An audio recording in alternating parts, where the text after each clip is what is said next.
Salut à tous, ravi de vous retrouver sur Direct Course. Nous allons évoquer le programme de ce mercredi 26 février, direction l'hippodrome d'Anguin pour un quintet plus réservé aux trotteurs. Il s'agira du prix de Sedan. Voici tout de suite ma sélection. J'ai placé en tête numéro 3, Toréador. Il ne faut absolument pas le juger sur son dernier classement brut. Ce jour-là, il a été victime d'un accrochage alors qu'il se rapprochait dans la montée. Auparavant, le cheval avait accumulé les bonnes sorties, 6 podiums consécutifs, dont 2 victoires au niveau quintet plus. C'est un cheval de qualité. Je le pense ici capable de redorer son blason et d'obtenir ici une logique compensation. En tout cas, il a les moyens de se mettre en évidence, d'autant que son unique sortie sur cette piste a été couronnée de succès. Le numéro 16, Tabriz du Gîte, qui devra certes composer avec un numéro en deuxième ligne et en dehors, derrière la voiture. Cela dit, c'est un cheval de qualité. Il possède d'ailleurs le meilleur chrono du peloton sur ce parcours des 2100 mètres, et ce en 1:12:8. Un cheval qui, à mon avis, s'il peut bénéficier d'un parcours, peut parfaitement inquiéter et lutter avec le numéro 3, Toréador. Le numéro 2, Speedy Livret, il effectue une course de rentrée dernièrement, il a été disqualifié, mais cette course lui a fait le plus grand bien. Auparavant, le cheval avait accumulé 2 places de deuxième consécutives au niveau quintet, à Vincennes et à Cabourg. Il a prouvé qu'il était compétitif à ce niveau, il fait bien piste plate. C'est également un cheval qui mérite crédit. En tout cas, il sera racheté en confiance. Ensuite, je retiendrai les 2 protégés de l'écurie Jean-Luc, entraînement Jean-Luc Dersoir, le 7 Trinité Giel et le 9 Taifoco Sax. Trinité Giel qui n'a pas passé le potenté depuis presque un an, cela dit, elle fait preuve d'une web régulière en Paris Société, elle devrait confirmer. Le 9 Taifoco Sax qui a mieux couru et mieux terminé surtout que ne l'indique son dernier classement brut, où il a honorablement terminé ce jour-là.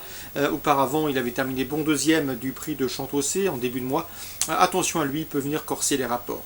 Le numéro 15, Truman Derpay, un cheval qui va retrouver la piste plate avec des ambitions, une piste plate à sa convenance. C'est vrai que le numéro 15 n'a rien d'enviable, mais le cheval est somme toute assez régulier. Il affiche déjà 24 podiums en 42 sorties publiques, soit plus de 57% de réussite parmi les 3 premiers. Et à ce titre, il ne saurait être sous-estimé. Ensuite, je retiendrai pour les cotes et pour les places le numéro 11, Sancho du Parc. Un cheval qui semble barré pour le succès, mais il sait finir vite. Si Anthony Barrier, son driver, parvient à lui masquer l'effort le plus longtemps possible, le cheval a les moyens de terminer parmi les 5 premiers.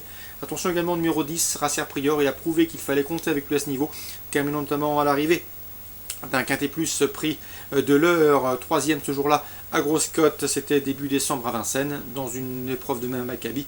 Et sur cette valeur, il peut parfaitement rééditer.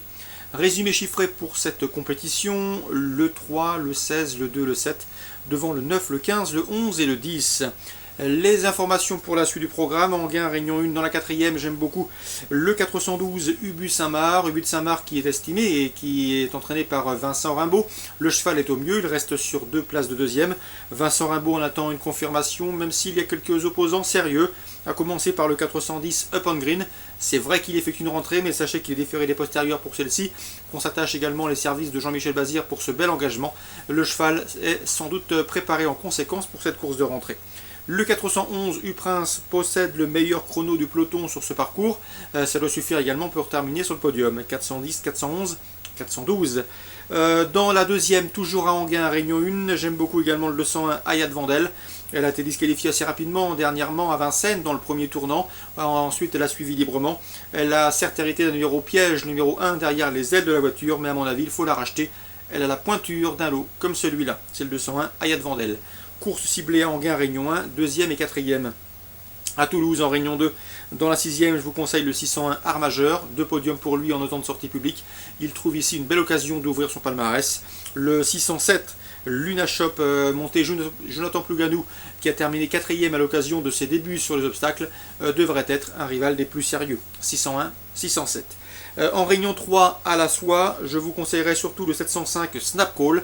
C'est vrai que le cheval n'a pas couru depuis presque un an, mais attention, c'est un cheval qui compte déjà une victoire et 4 places de deuxième en autant de sorties publiques. Vous l'aurez compris, il n'a jamais terminé plus loin que 5e depuis ses débuts. C'est vrai qu'il effectue une rentrée après plus d'un an d'absence, mais à l'écurie, on a régulièrement du boulot, en tout cas suffisamment pour ici le présenter avec des ambitions. D'autant qu'il avait terminé 2e du prix Policeman à Cagnes-sur-Mer, une liste race à pareille époque l'an dernier.